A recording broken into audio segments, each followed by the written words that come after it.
All right, so looking at the very last page of your notes, we have to do a little bit of everything, right? Sketch the graph, use the LC test, find the zeros, and then plot the sufficient points. All right, so in order to sketch a polynomial, right, you need to put it in factor form. So, but before we do that, let's use the leading coefficient test to determine the M behavior, okay? So this one, we don't have to worry about the mathematical limit notation.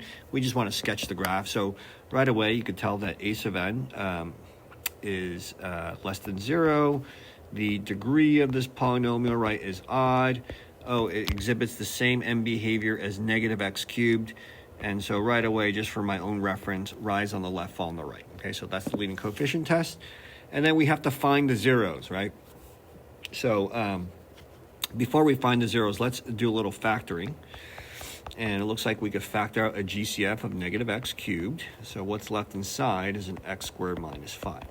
Okay, so it's almost completely factored. The thing is, as I explained in the other video, is that all your factors need to be linear, right? So this is not quite linear. Even though it's not exactly difference of two squares, what you could do is write x plus root 5 times x minus the square root of 5. Okay, so now everything is linear, right? This is a linear factor. This is linear. This is linear. Okay, so what's inside the parentheses is linear. Okay, so let's identify the zeros, right? The zeros are going to be x is 0 if I set f of x equal to 0. This one right here, I'm going to get negative root 5. This one right here, I'm going to get positive root 5. And then you can tell that these multiplicities, right, we did in the last video, the 0 of 0 has a multiplicity of 3. This multiplicity of negative root 5 has a multiplicity of 1. And same thing with positive root 5 also has a multiplicity of 1. So again, why is this significant? Because the behavior at the x-axis will tell you what's happening.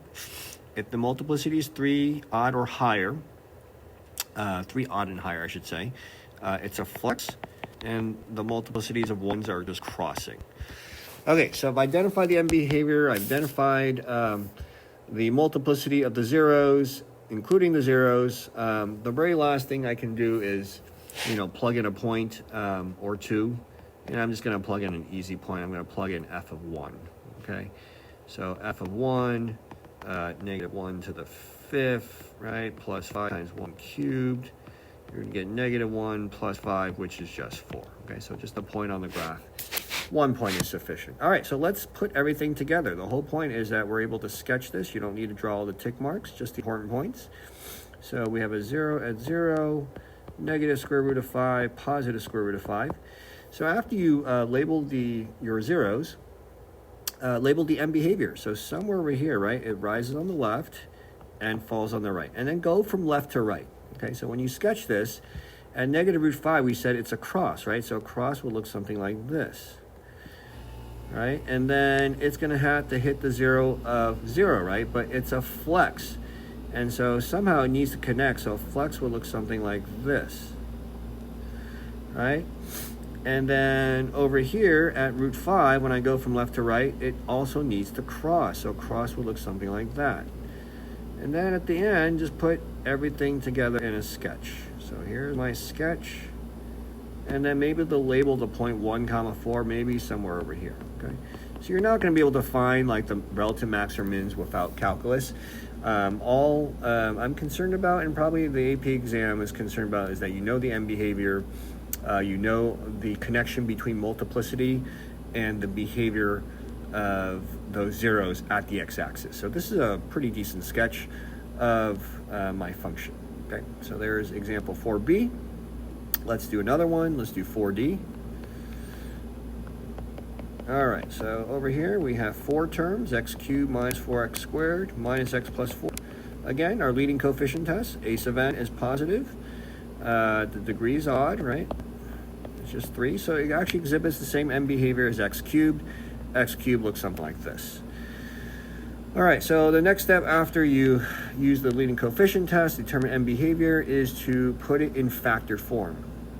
And so when you have 4 terms, typically, I always try to give you something that's factorable.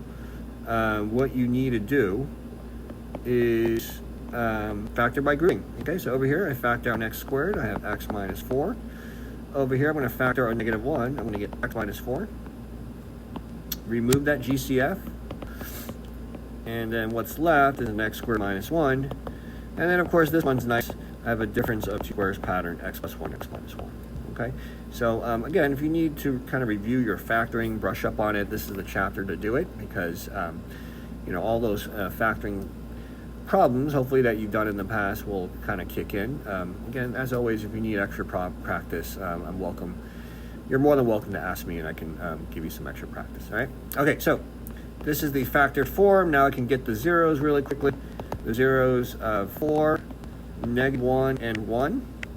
And then I need to determine multiplicities, right? Notice the exponent here are all 1s, right? So they all have a multiplicity of 1. Yeah, all have a multiplicity of 1, right? Which implies that the x-axis, right, it's all crossing. It's crossing times 3, okay? So all these at 4, -1, and 1, they're always crossing. Okay, so, okay, the last thing, right, is to plug in a point. So I'm going to just use the y-intercept. F of 0, 0 cubed minus 4 times 0 squared minus 0 plus 4, you're just going to get 4. Okay, so comma 4 is the point on the graph. Let's put everything together. All right, so going from left to right, I have a 0 at -1, a 0 at +1, a 0 at 4. Okay, so after you label your zeros, well, you want to label your y-intercept over here. Draw the end behavior, right? It falls on the left, rises on the right. And because it's crossing everywhere, right, as I'm going from left to right, in order for me to connect this left guy right here, right, the cross will look something like this. And then at some point it has to come back down, right, cross at 1 as well. So cross something like this.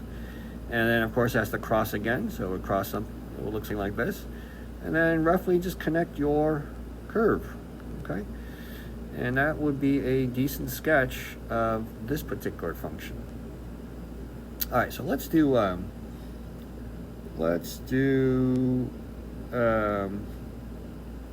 one more here. Let me double check here. Yeah, let's do part E. F of x is equal to -4x cubed plus 6x squared minus 9/4 x.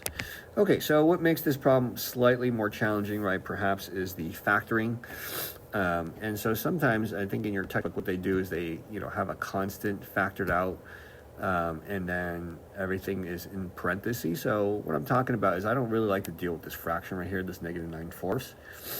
But before we do that, let's do the leading coefficient test. Okay, so a sub n is less than 0, the degree is odd. So it exhibits the same end behavior as -x cubed. So it would look something like this. Okay, so there's the leading coefficient test, and then, you know, back to our factoring over here. So what you can do is think about is to factor out a negative 1/4. So I'm going to factor out a -1/4. Okay, so let's start with the -1/4. Maybe we'll just factor out -1/4 x. Okay, so what's left inside over here would be a 16x squared. And then a +6 divided by -4, that's a -24x, right? And then -9/4 divided by -1/4x is a +9. All right, so if that was a little bit challenging, what you could do is always distribute, right? This times this, do you get -4x cubed? Yes, you do.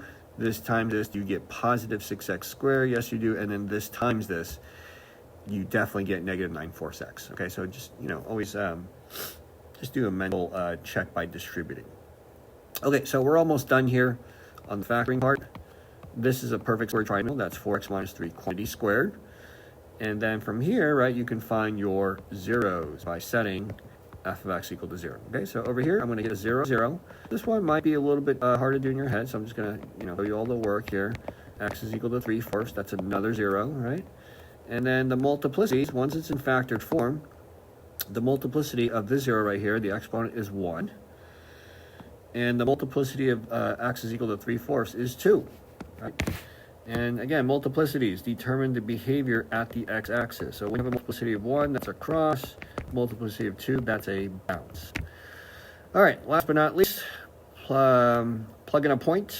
I'm going to evaluate 4. So if I evaluate that, these numbers look quite big here. So using a calculator is always okay. Get -256 plus 96 minus 9, which is -169. Okay, so 1 point on the graph, 4 comma -169.